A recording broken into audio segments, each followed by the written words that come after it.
Salam değerli dostlar, burası Fiskal Vadisidir. Mən Sadiq Şamilov ilə önündəyik. Maraqlı bir sualımız var. Deyir ki, kütləsi 20 kilogram olan cismə 16 Newton dartı qüvvəsi təsir edir.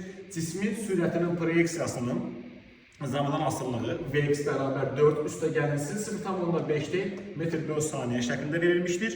Sürtünmə qüvvəsini hesablayın. Değerli dostlar, baxın. Burada gördüğümüz kimi V0 4'tür. Təcrimiz neçədir? 0,5'dir.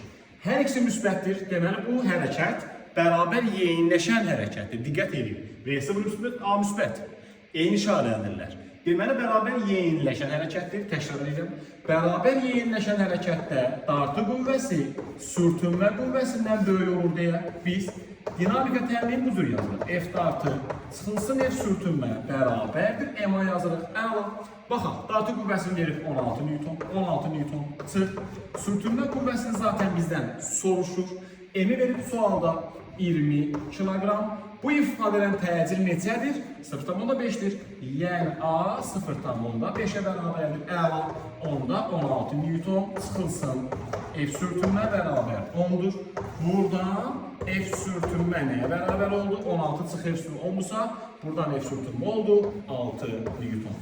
Bax belə maraqlı bir sualdır və həllini sizlə bölüşdük. Növbəti videolarda inşallah ki olacaq. Mütləq izləyin, rəylər bildirin. Başqa hansı suallar istəyirsinizsə deyin bizə. Onları inşallah ki həll eləyək. Sağ olun, özünüzə yaxşı baxın.